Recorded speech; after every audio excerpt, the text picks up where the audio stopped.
Whimsy here. And if I seem like a kid in a candy store right now, or who just came out of a candy store, that is because I have a buttload of books, and I don't normally do hauls, but I have been in like an almost year long reading slump that I finally got out of. So, to treat myself, I decided to buy a lot of books because Target had a BOGO, and a lot of them were actually bargain bin finds. So, if they have, oh my god, books are heavy. So, if they have like a little dot, that means they were excess inventory that weren't able to be sold. So, in order to try to get rid of them, they sold them for like super, super cheap, like $3 or $4. And I can't say no to a good deal. So, I'm going to try and group these books by genre. So, there is a method to my madness, and I'll explain kind of.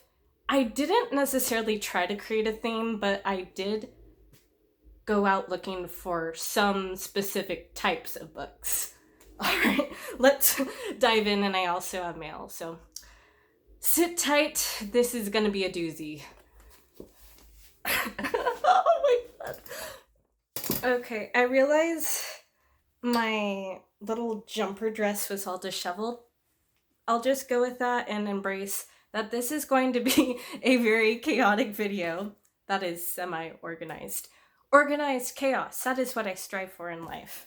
That's the only way you can go. So first off, I will start in the fantasy department. Let's just do fantasy. So Vita Nostra is actually a book that I've had on my TBR forever. I just never got around to buying it, but it was a bargain find, so I picked it up, and I heard it described as hardcore Harry Potter set in Russia, written by Russians, and it's a school like where if you're failing your grades, your family could be killed off. Yes, my kitten. Oh, Bella is very upset by that. All right, back to the book. I've heard it compared to The Magicians, and it gives me major dark academia vibes, so I'm excited to finally read this one. Yeah. Okay, next we have a kind of classic old dark fantasy that I've never read before, but I've wanted to. It's called Shadow and Claw by Jane Wolfe, and it looks like it's about a torturer or executioner who doesn't want to torture anymore. I think that's the gist of it. But I'm always down for dark fantasy, so hey. Okay, next I have Watch Over Me, which I heard is kind of a ghost story about overcoming trauma. And it's about a girl named Mila who was aged out of the foster care system and offered a teaching job in an isolated part of the Northern California coast. So it sounds super atmospheric and just a book to sink into. So I'm excited for this one. I'm going to say I'm excited for all of them. I hope to be excited for all of them. But yeah. Okay, next we have a bizarre book that I've been looking forward to. It's called Follow Me to the Ground, and it kind of almost gives me folk horror vibes, but it's about an otherworldly young woman and her father who live on the edge of a village, and they have the ability to heal others, and they do it by cracking people open or burying them in like special magical sacred grounds. And the daughter falls in love with a human in the village, and her father forbids it, and it kind of unfolds from there. And I just fell in love with the cover. I'm going to get into I call it like a fascination later. But I love like people turning into flowers on covers. That is my thing. That's what I gravitate towards. But yeah, this one sounds really interesting to me. Okay, for my next category, I'll call it miscellaneous horror, starting with Baby Teeth, which I've heard compared to Rosemary's Baby and The Omen, and it's about a sweet 7-year-old whose daddy's little angel, but the mother suspects something is off with her baby. And I first saw this, or her baby girl, technically not her baby anymore.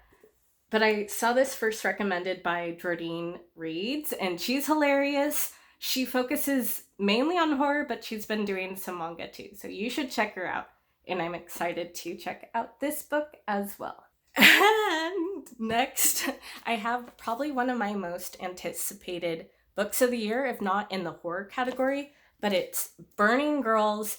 And this is actually, I bought it almost full price because it came out last month, and the wait at the library was forever, so I bit the bullet and I just went ahead and got it. It's a folk horror book about an unconventional vicar who must exorcise the dark past of a remote village haunted by death and disappearances in this explosive and unsettling thriller from acclaimed author C.J. Tudor.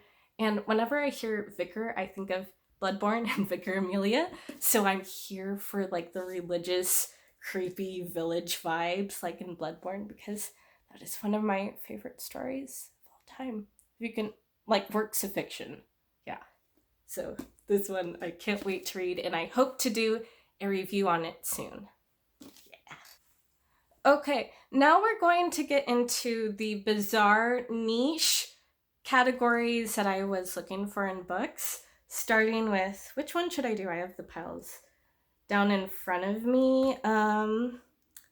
We are moving on to friendly alien invasions / learning how to work with aliens category. I was fascinated by the short story in the movie Arrival, where Amy Adams tries to learn how to communicate with aliens. So I'm excited and looking for stories where you're not necessarily just at war with aliens. You have to learn how to work with them.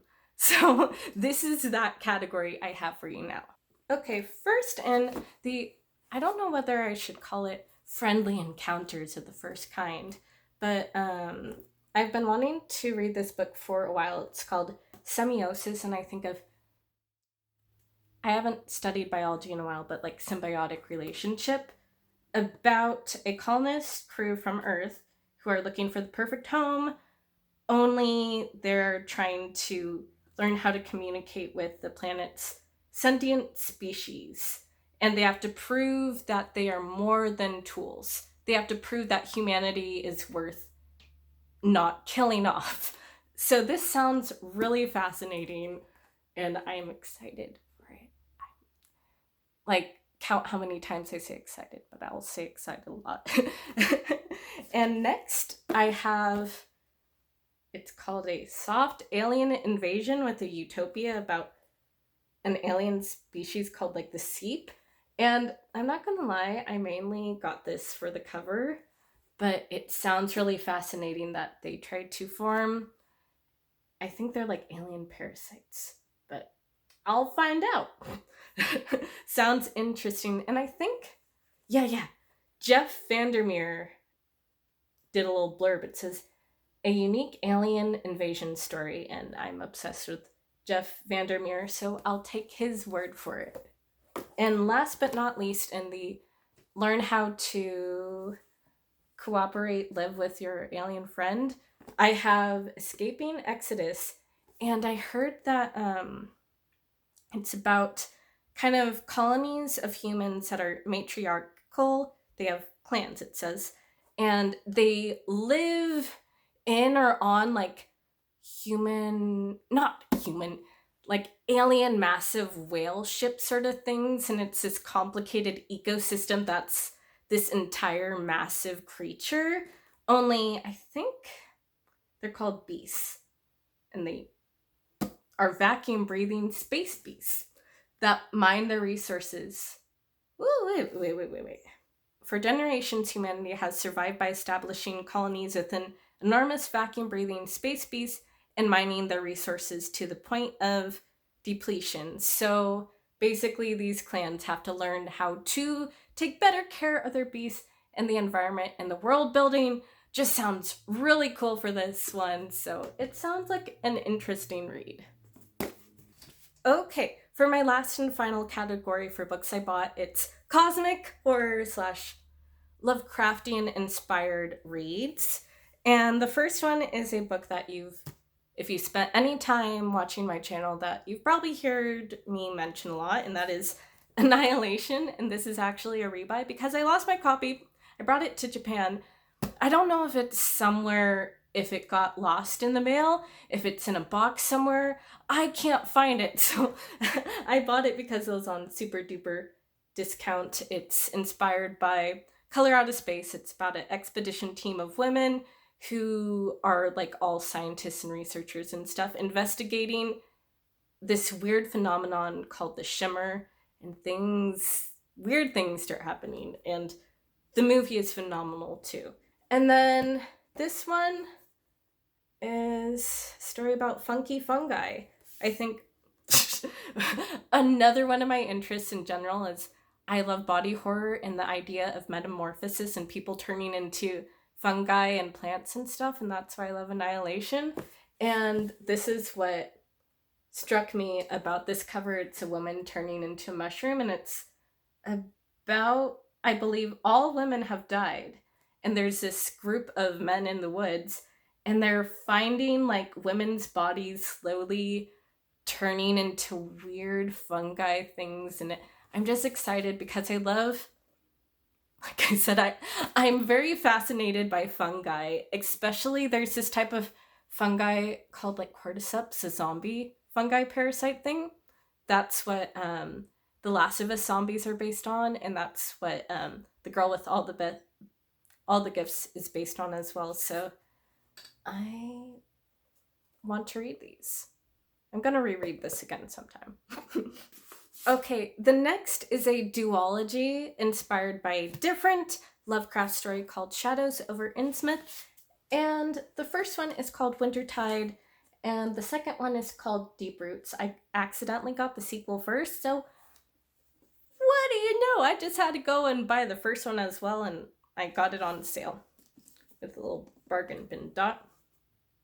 But it's set in the Cold War period, and I am down for any kind of alternative history plus Lovecraft and spooky monster thingies. So let's go. That sounds exciting. Woo! Okay. We are all done for what I bought. Next, full disclosure, I receive from publicists as review copies, and that doesn't affect how I read books. I try to be very transparent about how I feel because I like talking about books and I want to be honest about it.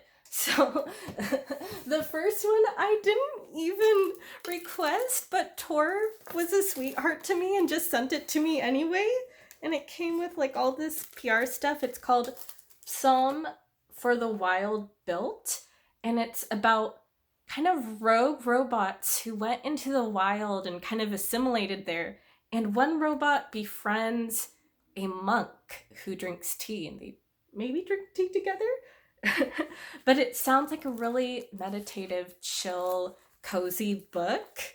And I believe in like its little blurby thingy, it's described as hope punk.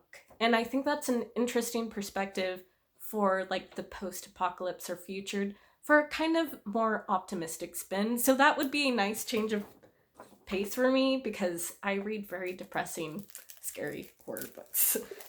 And it came with a little thing of tea, which is really clever marketing because it's about a tea monk. And I think it's what flavor? It's lemon drop black Ceylon tea. So that sounds yummy, and I'll try that later. And it came with the artsy little pin as well. So thank you so much. That was super sweet of you, Tor. Yay, thank you. Okay, from wholesome to not so wholesome, I heard this book called Star Eater pitched as a story about a cannibal priestess. And I immediately thought, I gotta read that, and the publisher was nice enough to send me a physical copy. And it is about Elfrida Rogan, who will avoid pregnancy if it kills her, and one way or another it will kill her. Though she's able to stomach the gruesome day-to-day duties, the reality of preserving the Order's magical bloodline horrifies her. But the Sisters of Atrium have sworn to pay a price for the safety of their nation. So I guess it's about like a culty group of cannibal priestesses who do horrifying day-to-day tasks and are obsessed with staying in power. So that's a really interesting perspective to explore. So yeah, that sounds super intriguing for me. And then I have two more that I have started reading. Well, I've already finished this one called Klara and the Sun by Kazuo Ishiguro, who also wrote Never Let Me Go. And I have thoughts that I will share soon. I just wanted to give you a heads up about this one. I just finished it. And then this one I received in the mail recently and I've started reading. It's called The Lost Village, and it's a folk horror that I heard kind of compared to the Blair Witch Project, about a documentary gone awry, and they gave me like these little cool Polaroids, and it's super meta. So I'm really excited to tell you about this one. It was in one of my most anticipated horror reads. I'll probably talk about it later, like in a double horror folk review video along with The Burning Girls. So I can't wait to tell you about that one as well. Thank you for watching this long, chaotic video. If there are any books that you want me to review that you're excited about hearing more of, let me know down in the comments. If you are reading any interesting sci-fi that's weird, because I'm all about the weird, let me know down below in the comments. As always, thank you for watching. Take care, everyone, and I'll catch you on the flip side. See ya.